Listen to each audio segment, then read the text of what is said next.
Okay, let's take a closer look at this card. So this is the character Jalen Webwhisper, and he was envisioned by one of my customers.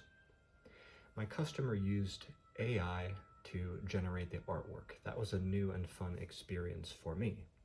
So he sent me one layer of artwork, which was the character, and he sent me a second layer, which was the background, and I could work with those two layers, adjusting their size and positioning for the final game card.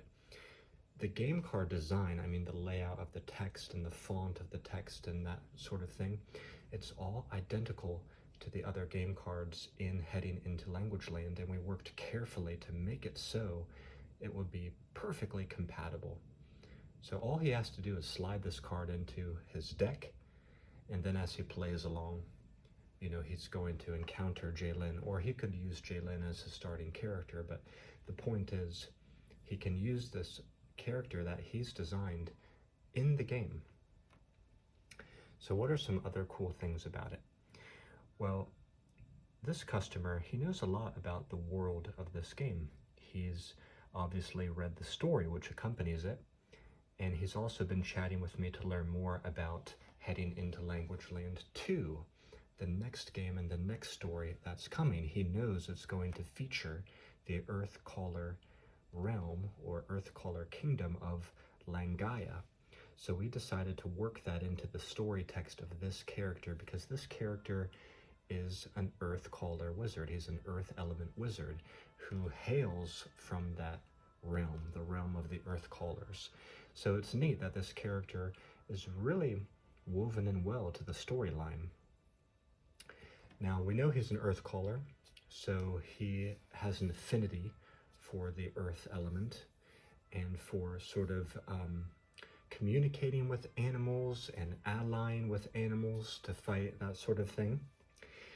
But specifically, he has an interest and an affinity for insects. We can see some of those topics focusing on insects a little bit there. And he's got the ant sort of rune there. And that also is really cool because we don't have categories like that in the game yet at all. So it just brings a new dimension, sort of adds a new fold to this universe, this world of Language Land. The rule text is: pass one of Jalen's categories and you may spawn one swarm token.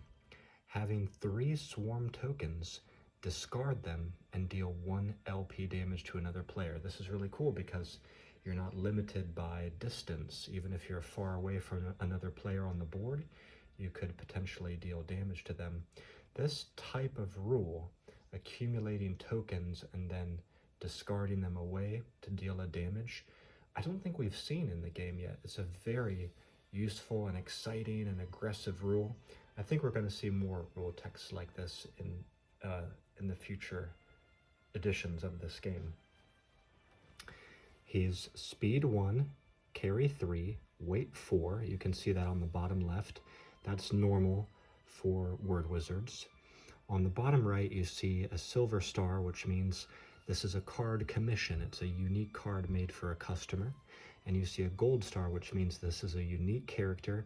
There can only be one in the game deck. When you're playing this game, there can only be one copy. So there's not multiple Jalens in one game. Now I put a little green piece of paper there just to cover the customer's name to afford him some privacy, but that's where we will put your name if you ever have a card commission done. So it's really cool to have your own character and card brought to life and have your name there on the bottom. We also, of course, can do, monsters. We can do special pickups, weapons, items, animals. We can do any sort of thing that would fit into this game.